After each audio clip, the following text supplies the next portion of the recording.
Hey, what's up, YouTube? This is Eddie Picasso, and this is the Daily Chronicles. So, man, I forgot to do one on Friday, I think, and then the weekend rolled by, and was family time for me. So, didn't get any. I didn't put out my Daily Chronicles on those days, but Take the next left onto Ratama Lane, then turn right onto I'm East. making it up during this episode. So pretty much, oh man. Let me see. Give me a second. I'm replying to my wife real quick.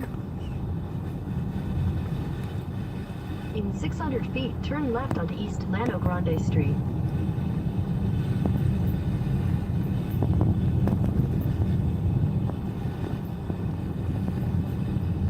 Take the next left onto East Llano Grande Street, then turn right onto North Airport Drive. So, so there's the Daily Chronicle and the Daily Grind. Take the next right onto North It was a fairly good weekend. It's just there's some things that I want to talk about that came up over the weekend, and especially I especially want to touch this. Turn right. I especially want to touch on this whenever I do my podcast, which I need to be recording throughout today, and so it could air tomorrow. Be featuring Mr. Mario Gutierrez from Wealth WG Wealth Financial, or I'm sorry, MG Wealth Strategies. Super amazing guy. Interesting story about him. I ended up running into him in this little place we call home of the Rio Grande Valley at a speakers club, but it's such a small world that Take the next when I learned a little bit about him during that speakers club, he pointed out that he had been at 10X Growth Con too with Grant Cardone, and it stood out to me because I was at the same event, and I wish I would have met him over there. I wish he would have known that he was out there, so we could have hung out and networked pretty much. So it's a small world. We ended up meeting here, and we've been in touch ever since. We've had planned to get together for, man, ever since last year. It's going to be almost a year, and he actually took the initiative to say, you know what, let's do it right now, let's meet up and all this good stuff. So it's pretty amazing. Had a good interview with him, and he gave us some pretty good pointers as far as financial planning towards the future and creating that wealth, setting yourself up for wealth in the future, for retirement and all that good stuff. So y'all stay tuned for that video tomorrow. Right now I'm headed to Boca Chica Boulevard in Bronzeville because give me a second. Let me turn off the mute button. So the Monitor put out an article over the weekend that SpaceX had already built the prototype for the launch they're going to be doing. I think it's going to be sometime later on this year.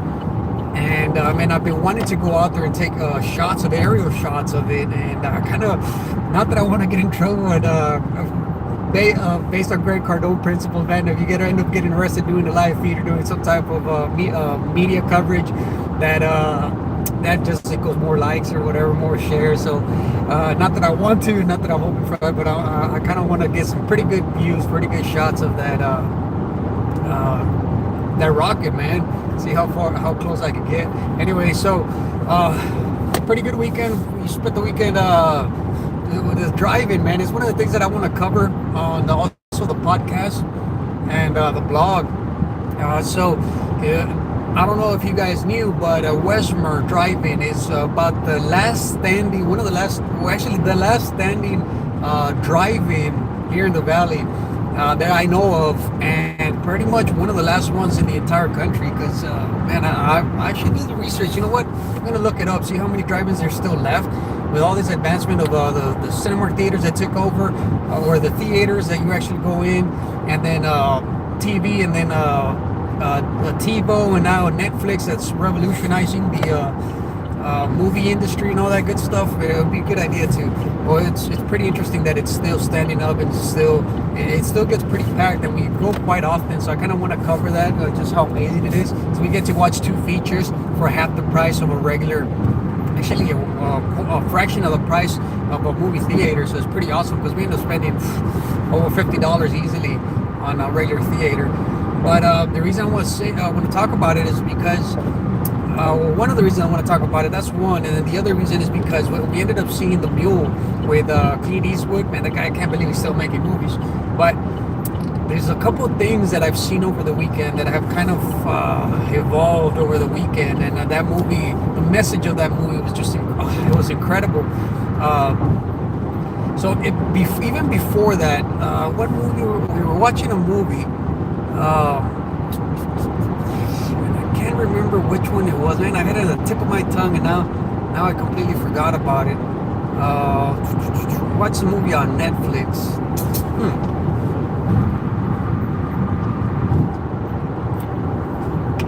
Can't remember which one it was.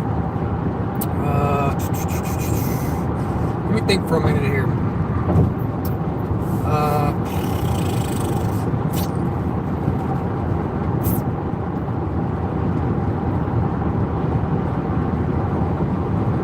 Was it 99 Homes? There was another one.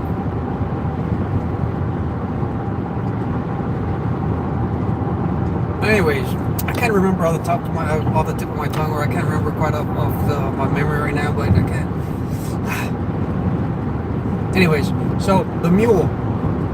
Totally thought it was going to be an action movie. I mean, Clint Eastwood, come on, like, it's got to be an action movie. Even the Gran Torino was an action movie.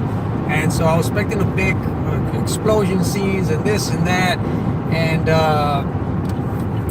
oh, I know what movie it was on Netflix. It was the,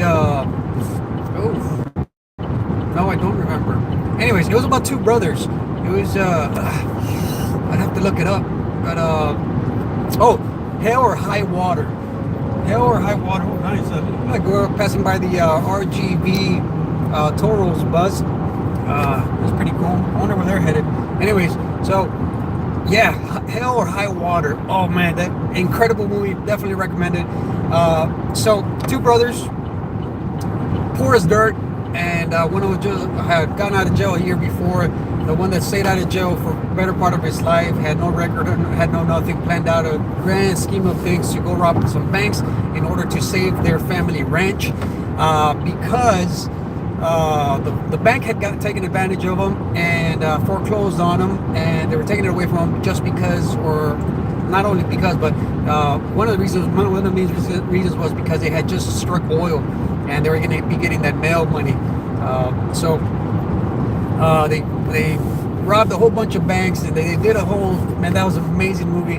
But the moral of the story is that the things that we do for the family, and he did it all. His brother gave up his life. The main character's brother, I can't remember their real names, but one of them is, I can't even remember the name. One of them is a guy from X-Men, that Archangel guy or whatever. I can't remember his name either. Not even on the X-Men. Anyways, so his brother gives up his life. He puts his life in danger to be able to get the money to save the ranch, so he can ultimately leave the ranch that his mother had just died, and he had inherited the ranch with all that debt, and they were about to foreclose on him, and he wanted to leave that mail money for his sons, because he had grown up dirt poor. And he wanted to leave a legacy. He wanted the legacy to start with his sons. He wanted the same story of brokenness, of poorness, of scarcity to end with him, and for his new legacy, the actual legacy to start with his kids, getting that mail money, living the life that he couldn't live. So he was willing to give up his life for all that, and it was so touching, because it touches close to home. Like we are doing this on a daily grind. Whatever that grind is, whatever that side hustle is, and it ultimately is to, yes, a lot of people do it for the money, for this and that. That's one of the things I want to touch on, because that's been one of my big aha moments over the weekend. And we do all this, and we do it. A lot of people think that we're doing it for the greed, for wanting to, like, I don't know, to be a bad person, to take advantage of other people, and really just idolizing the money part of things. And it couldn't be farther from the truth, right? No, I just realized I didn't watch the damn. Oh man, I didn't watch the scrubber off my face. do it when I'm shaving. I forgot to take this off. Have I been doing this the whole time? Anyways, so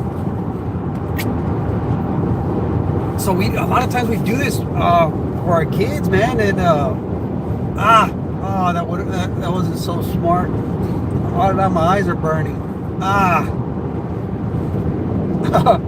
Oops. Anyways, so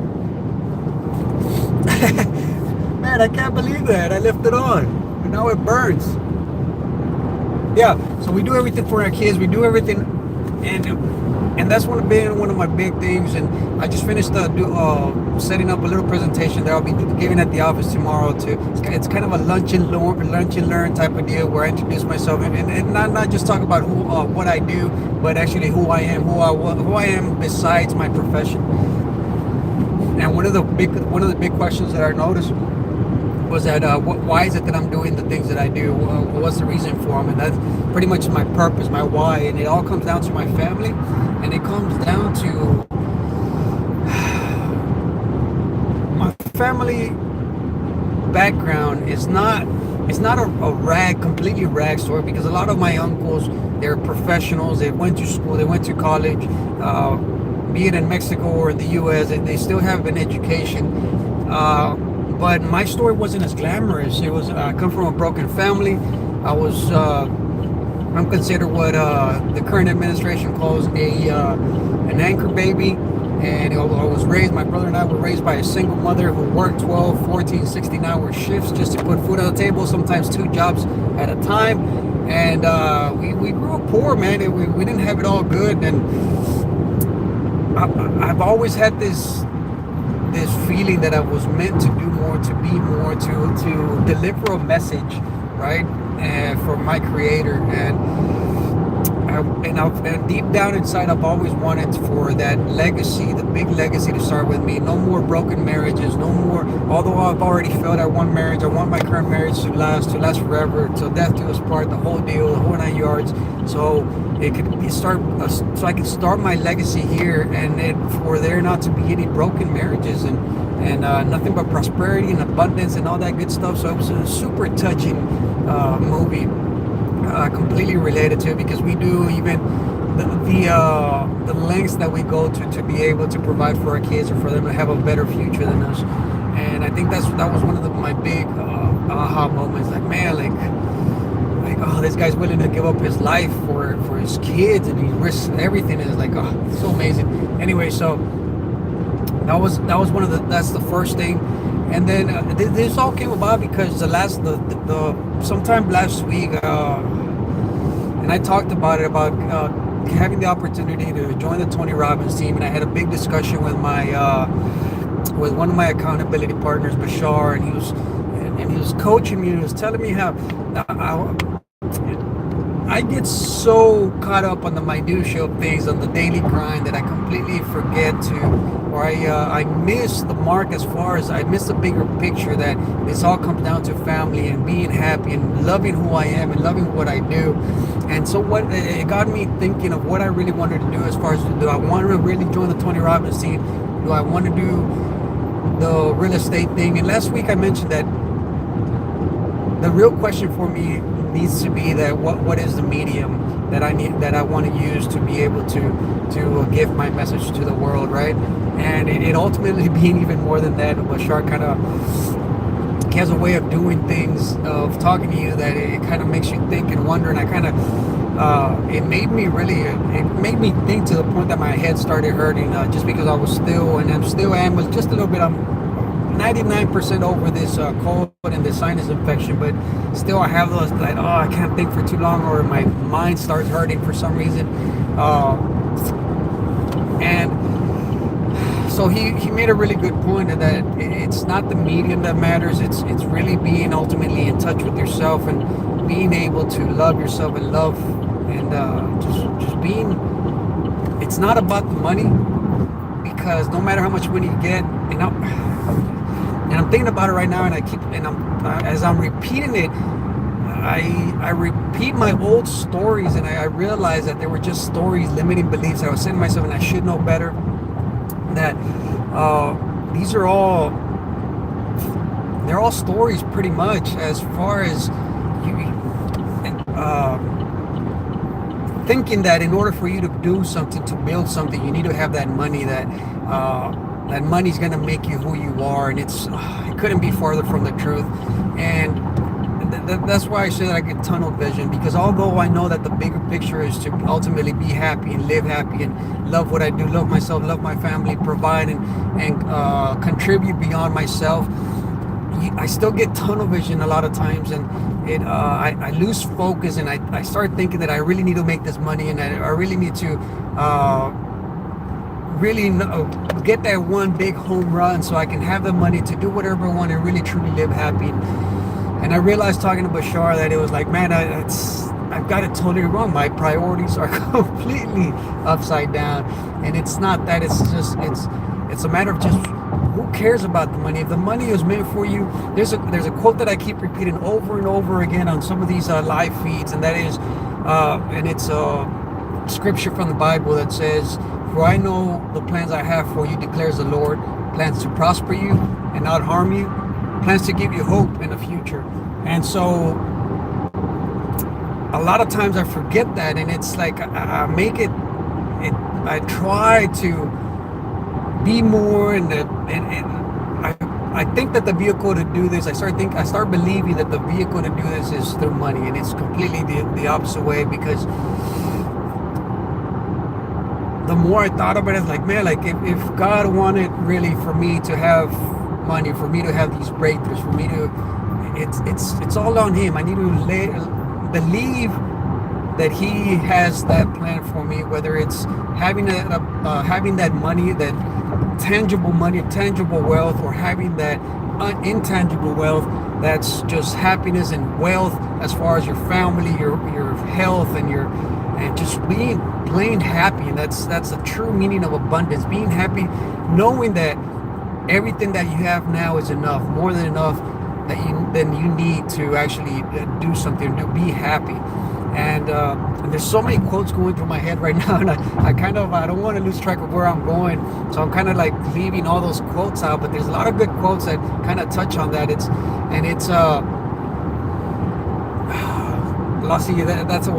why I don't want to lose my train of thought jumping around. But anyway, so that being said,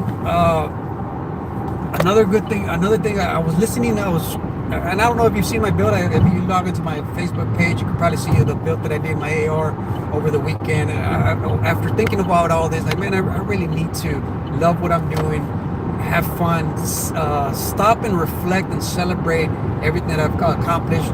Whether, even if the money is not if the money is an issue, I've come to realize that, man, it's not really about the money. Like, I really do have everything that I need right now. And one of the quotes is that I was trying to think earlier is, and I heard it on TV too, but of all places, is I think it might have been the movie that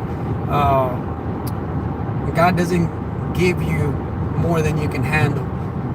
Both, whether it's good money or whatever, or even pain and suffering and all that good stuff. So it's either a lesson learned, or it's abundance, or whatever you want to call it. But yeah, He doesn't give you anything that you cannot handle. And that's kind of what I learned to appreciate over the weekend, and learn to be happy with what I've got, with what I'm doing. So one of my big things that I want to start doing moving forward, one of my big goals for 2019 is Facebook, there was this little exercise that you know, one of those things that you touch it, and it's kind of like does a random trivia question, look-alike, or something like that. And at this time, it was the one word for 2019, and for me, it ended up being success. And at the time, I thought it was success as financial success, but then that's evolved into what my experiences have been over the weekend. That, man, success really is just me being. This year is truly being happy, loving myself, loving my family, and loving what I do. Those three things. So I'm gonna start reverse engineering that, and to a monthly, weekly, and daily goals to get me to that point at the end of 2019. So my priming exercises, those are my pretty much my goals for 2019. So I had a big breakthroughs, and I always say that, but it's just like it's a constant personal growth. Personal growth is never ending, and that's kind of like the way I like seeing it. I was gonna touch on something real quick. So yeah, so the other thing is on the mule, right? And it kind of touches, it plays along or complements what I've been talking about. So Clint Eastwood on the movie, if you haven't seen it, you got to see it. It's an amazing movie. It's kind of long, a little bit boring, but the message, it's just powerful. So Clint Eastwood spent his whole life away from his family, working, putting in hours, trying to build something for himself. What he thought was for his family was really just for himself. They painted him as selfish throughout the whole movie, and his breakthrough at the end of the movie, he ends up becoming a mule for the drug cartels. Before that, he goes broke. That's kind of his wall, his big issue. What I said earlier was his backstory. That's the big wall that he goes broke. They foreclose on his ranch, on his farm, and then he becomes a drug mule because of it. And so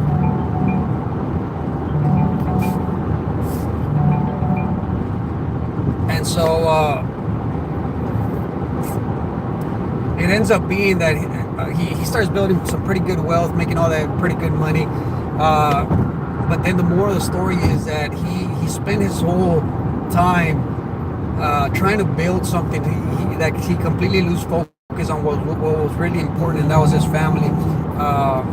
And I've got to take this call, so I'm going to cut it short. So that's the moral of the story. Like, spend time with your family, really appreciate what you got, and not on the things that don't matter, like money and job. Because before it's over, it's over before you know it. So thanks for watching. I love you guys. Peace.